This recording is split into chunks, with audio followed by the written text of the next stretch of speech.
नमस्कार, स्वागत आप सभी का। आज बिहार के चुनावी मैदान में प्रधानमंत्री नरेंद्र मोदी ने हुंकार भरी। गया, सासाराम और भागलपुर में जमकर गरजे प्रधानमंत्री नरेंद्र मोदी। आरजेडी के सरकारी नौकरी के दावे पर बोले प्रधानमंत्री, ये सिर्फ रिश्वत कमाने का जरिया है। लालू पर पीएम मोदी ने निशाना साधते हुए कहा कि बिहार को लूटकर परिवार की तिजोरियां भरी गई हैं। आज के बिहार में लालटेन की जरूरत नहीं। यूपीए ने बिहार पर अपना गुस्सा निकाला, चाहे जिसकी मदद ले, देश अपने फैसलों से पीछे नहीं हटेगा। पीएम मोदी ने कहा, मंडी और एमएसपी बहाना है, असली मकसद बिचौलियों दलालों को बचाना है। ये प्रधानमंत्री की तरफ से आज तमाम बातों का जिक्र हुआ सभाओं के अंदर।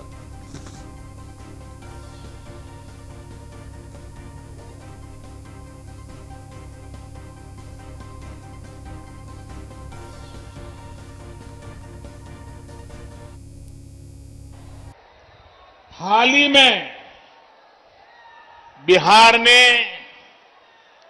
अपने 2 सपूतों को खोया है, जिन्होंने यहां के लोगों को दशकों तक सेवा की है। मेरे करीबी मित्र, गरीबों दलितों के लिए अपना जीवन समर्पित करने वाले और आखिरी समय तक, आखिरी सांस तक मेरे साथ रहने वाले रामविलास पासवान जी, उन्हें मैं अपनी श्रद्धांजलि अर्पित करता हूं। उसी प्रकार से बाबू रघुवंश प्रसाद सिंह जी ने भी गरीबों के उत्थान के लिए निरंतर काम किया। वो भी अब हमारे बीच नहीं है। मैं उन्हें भी अपनी आदरपूर्वक श्रद्धांजलि अर्पित करता हूं। साथियों, आज रोहतास के साथ साथ आसपास के अन्य जिलों के साथी भी यहां आए हैं। तकनीक के माध्यम से भी काफी साथी और एनडीए के उम्मीदवार हमारे साथ जुड़े हैं। मैं आप सभी का अभिनंदन करता हूं। भाइयों और बहनों, सबसे पहले तो मैं बिहार के लोगों को बधाई देना चाहता हूं। बधाई इस बात के लिए कि बिहार के लोग इतनी बड़ी आपदा का डटकर मुकाबला कर रहे हैं। कोरोना महामारी से बचने के लिए तेजी से जो फैसले लिए गए हैं, जिस तरह बिहार के लोगों ने काम किया, नीतीश जी के नेतृत्व में एनडीए सरकार ने काम किया, उसके नतीजे आज दिख रहे हैं। दुनिया के बड़े बड़े अमीर देशों की हालत किसी से भी छिपी नहीं है। अगर बिहार में तेजी से काम न हुआ होता तो ये महामारी न जाने कितने साथियों की, हमारे परिवारजनों की जान ले लेती। कितना बड़ा हाहाकार मचता, इसकी कोई कल्पना भी नहीं कर सकता। लेकिन आज बिहार कोरोना का मुकाबला करते हुए सारी सावधानियों के साथ लोकतंत्र का पर्व मना रहा है। साथियों, मैंने बिहार के बहुत से लोगों के साथ करीब से काम किया है, उनसे बहुत कुछ सीखा भी है। एक बात जो बिहार के लोगों में बहुत अच्छी होती है, वो है उनकी स्पष्टता। कभी बिहार के लोग कंफ्यूजन में नहीं रहते किसी भ्रम में नहीं रहते। मैं और एक बधाई भी देना चाहता हूं। बिहार के लोगों को ये बधाई इसलिए देना चाहता हूं क्योंकि चुनाव के इतने दिन पहले ही उन्होंने अपना स्पष्ट संदेश सुना दिया है। जितने सर्वे हो रहे हैं, जितनी रिपोर्ट आ रही है, सब में यही आ रहा है, बिहार में फिर एक बार एनडीए सरकार बनने जा रही है।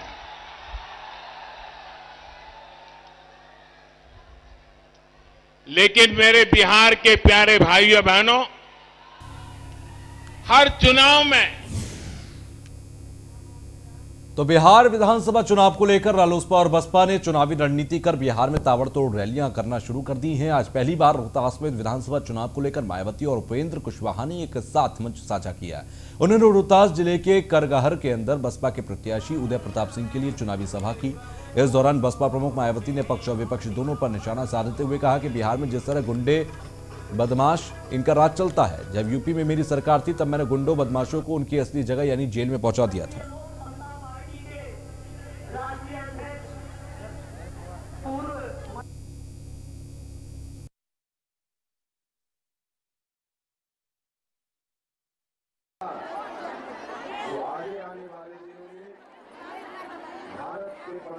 हितों का पूरा ध्यान रखा। उनकी फसल का हमने समय से हमारी सरकार ने उनकी जो फसल थी सरकार ने जो खरीदी तो उसका जो पैसा है वो भी हमारी गवर्नमेंट ने समय से उनको उपलब्ध कराया। और ये सब आप लोगों को मालूम है, क्योंकि पड़ोसी राज्य हैं, आपके रिश्ते नाते वहाँ पर भी होंगे।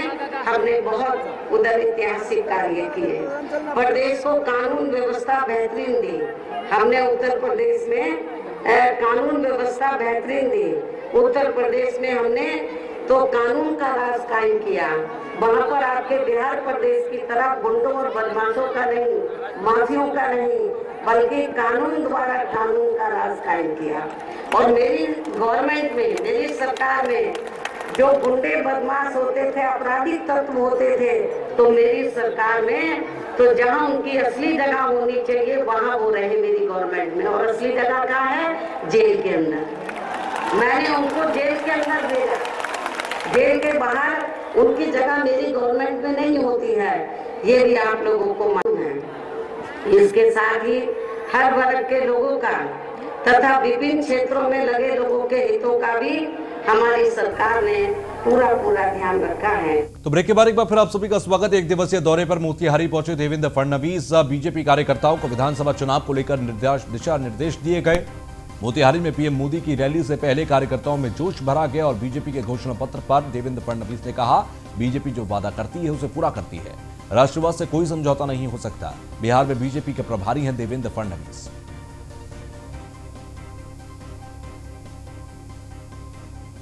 देखिए, जो स्वयं जुमलेबाजी करते हैं वही इस प्रकार की बात कहते हैं। इतना वास्तविकता से भरा हुआ घोषणा पत्र, हमने तो कोई हवा में बात नहीं की।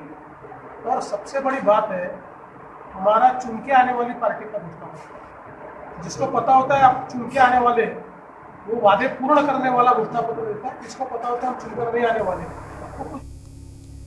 तो वहीं पटना की एक प्रेस वार्ता के अंदर कांग्रेस के राष्ट्रीय प्रवक्ता पवन खेड़ा ने नीतीश कुमार पर जमकर हमला बोला। बीजेपी रैली को लेकर तंज कसते हुए कहा कि अब जनता सब जान चुकी है कि हम ठगे जा रहे हैं और नीतीश कुमार के चेहरे पर डर और थकान दिखाई दे रही है। मोदी सरकार एक ही जुमले को कितनी बार परोसेगी?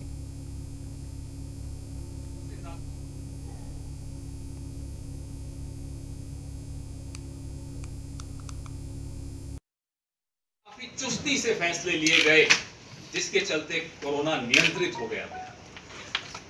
सच इससे बहुत अलग है, मुझसे कहीं ज्यादा हम में से जितने यहाँ मंच पर बैठे, रोहन भाई हो, संजीव भाई हो, राजेश राठौर जी हो, हम में से सबसे ज्यादा आप लोग जानते हैं असलियत क्या है। लॉकडाउन के दौरान नीतीश बाबू ने कोटा में पढ़ रहे, मैं राजस्थान से हूं, कोटा में यहाँ के बहुत बच्चे पढ़ने आते हैं, कोटा में पढ़ रहे छात्रों को घर लाने के लिए क्या किया आप मुझे बताइए। हाँ, ये जरूर हुआ कि सत्तारूढ़ दल के विधायक को अपने बेटे को घर लाने के पास जारी करने में पास तुरंत कोई ऐसी चुस्ती कभी देखने को नहीं मिली। लेकिन आम बच्चा जो कोटा में पढ़ रहा था उसके साथ क्या किया।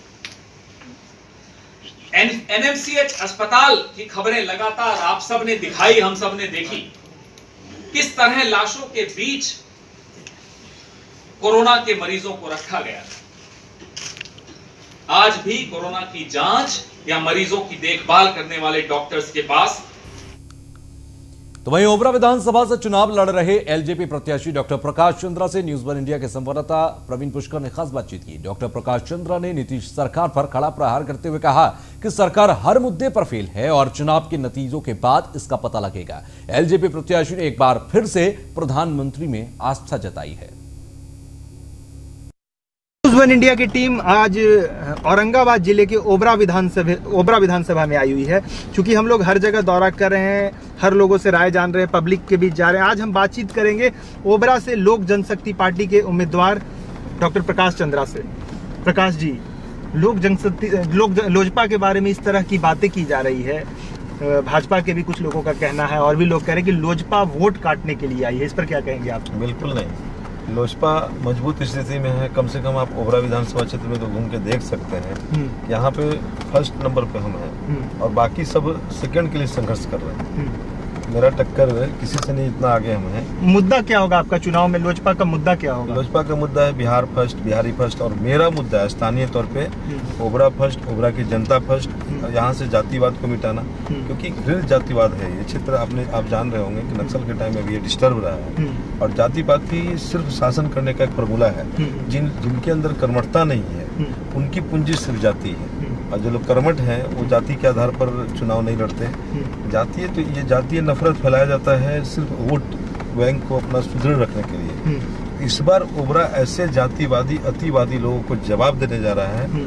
लोग जाति पाति से बिहार लेकिन जाति पाति की राजनीति से ऊपर कैसे उठेगा? इसको लेकर के आप कहते हैं कि आपके साथ कौन सा वोट बैंक होगा? क्योंकि यहाँ तो लोग जाति देखकर ज्यादा वोटिंग की परंपरा रही है। इसमें लोजपा का कैसे समीकरण बैठेगा? नहीं, लोजपा के साथ सभी लोग हैं, दलित हैं, महादलित हैं, अति पिछड़ों को भी अति पिछड़ा कह करके सिर्फ जदयू ने ठगा है, कुछ दिया नहीं है। अति पिछड़ा में बहुत सारी जातियों को शामिल किया गया लेकिन सभी जातियों को उनका हक नहीं मिला, तो अति पिछड़ा भी उनसे नाराज है। सवर्ण मतदाता बहुत नाराज है क्योंकि सवर्णों को सिर्फ 15 साल तक इस्तेमाल किया गया। सवर्ण के साथ ये लोग दोहरी नीति भी अपनाते हैं। इनके मन में होता है कि सवर्ण मतदाता और वैश्य मतदाता भाजपा के कैडर हैं, जदयू वाले उन्हें नोटिस नहीं लेते, सरकार में उनको ज़्यादा भी तवज्जो नहीं मिलता और उनसे वोट लिया जाता है। तो इस बार वैश्य और सवर्ण ने भी मन बना लिया है कि इनको सबक सिखाना है और लोजपा के एजेंडे के साथ हैं कि नीतीश कुमार। लोजपा का एजेंडा एक ये समझ में नहीं आता है कि भाजपा से मोहब्बत और जदयू से इतना विरोध क्यों, अलगाव क्यों इतना? जदयू से विरोध इसलिए कि बिहार का जो विकास होना चाहिए था हुआ नहीं, पलायन यहाँ से लोगों का रुका नहीं। आखिर बिहारियों को इतनी घबराहट में आपने देखा होगा, कोरोना में लोग आने के लिए घर बेचैन थे और फिर उतना ही तेजी से माइग्रेंट्स वापस गए। यहाँ पे रोजगार नहीं है तभी तो जाना पड़ा ना उनको। कोई क्यों चाहेगा कि हम पर्व त्योहार के टाइम में, अभी दशहरा है, आने वाले समय में दिवाली और छठ आने वाला है, हम भाग करके वहाँ जाएं? तो रोजगार का अवसर नहीं दिया गया, सड़कों की स्थिति खस्ता। कोरोना के समय बोला गया कि इतना कार्य किया गया है, इतना स्वास्थ्य सुविधाएं इस तरह की दी गई है, इस पर आपसे अगर आप ये प्रश्न पूछेंगे तो मुझे हंसी आ जाएगी। कोरोना के समय अगर हमारे जैसे लोग नहीं होते तो लोग भूखे मर रहे होते, बहुत ही बुरा हाल था। सरकार जब तक चेती तब तक कोरोना के प्रति लोगों के अंदर से घबराहट समाप्त हो गया था। शुरुआत में सरकार सही निर्णय नहीं ले पाई। पहले तो प्रवासियों को उनके घर आने से रोका गया जो एकदम गलत था। दूसरी बात कि जब प्रवासी यहाँ आ रहे थे तो उनको समझाने के बजाय जबरन पकड़ के क्वारंटाइन किया जा रहा था। जिनके पास घर में रहने का भी जगह था उनको भी जबरदस्ती पकड़ के क्वारंटाइन किया जा रहा था और क्वारंटाइन सेंटर में कोई जगह नहीं था, रहने के लिए जगह नहीं था। गाड़ियों को आपने बंद करा दिया। ट्रक पे जो मजदूर बैठ के किसी प्रकार आ रहे हैं उनको आप डंडा से पीट करके पुलिस से नीचे उतरवा दे रहे हैं और वो लोग खाली पाँव परिवार के साथ घिसट रहे हैं, लोग रोड पे मर रहे हैं, बच्चे भूखे प्यासे तड़प रहे हैं, सारे होटल वगैरह बंद हैं। सरकार ने उस समय लोगों की सुधी नहीं ली, एक जिद के कारण कि हम अपने बिहार में प्रवासियों को नहीं आने देंगे। अगर प्रवासी आएंगे तो कोरोना फैलेगा, तो क्या अपने लोग बाहर उनको मरने के लिए छोड़ देंगे क्या? तो इस जीत के कारण उन्होंने कोरोना के समय लोगों में घबराहट और डर पैदा किया। आज सब कोरोना काल है, चुनाव करा रहे हैं। आप कैसे चुनाव करा रहे हैं? लोग कह रहे हैं नीतीश कुमार की पार्टी से ये इस तरह का जदयू से बोला जा रहा है, जदयू की तरफ से इस तरह का बयान आ रहा है कि चुनाव के बाद आप लोग राजद के साथ जाएंगे। कभी नहीं।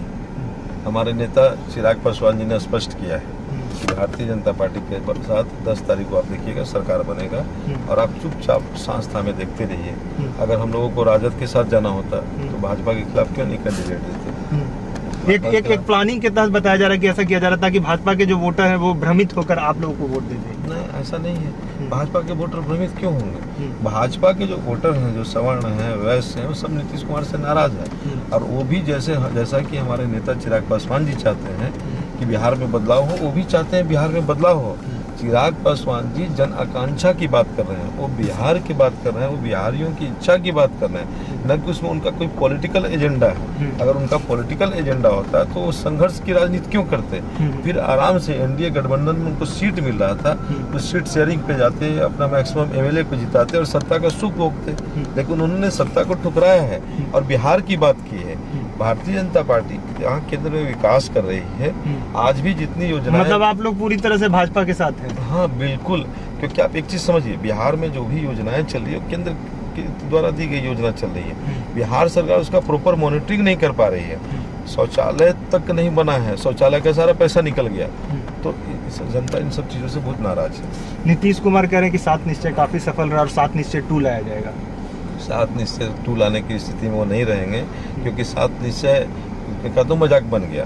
जल नल योजना पूरी तरह फेल है। अगर जांच हो तो सब लोग जेल में होंगे। उसमें जितना घोटाला हुआ उतना किसी भी योजना में घोटाला नहीं हुआ है। शौचालय घोटाला हुआ, कहीं भी आपको शौचालय बना हुआ दिख रहा है क्या? और पूरा बिहार ओडीएफ हो गया। सड़क पे आप देख लें, कैमरा को घुमा करके देख लें, चारों तरफ गंदगी है, लोग सड़क के किनारे शौच कर रहे हैं। पैदल चलना मुश्किल होता है। हम लोग जब निकलते हैं रोड सड़कों पर जनता से मिलने के लिए, बहुत परेशानी का सामना करना पड़ता है। सिर्फ बदबू और गंदगी का अंबार है।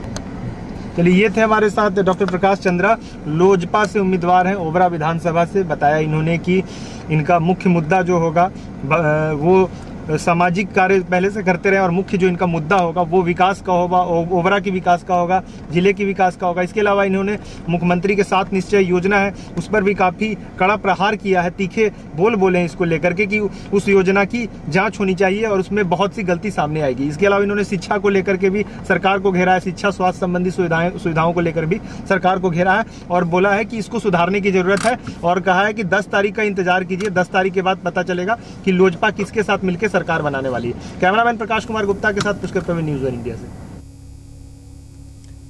तो इसी के साथ फिलहाल के लिए बस इतना ही। आगे भी खबरों का सिलसिला जारी रहेगा।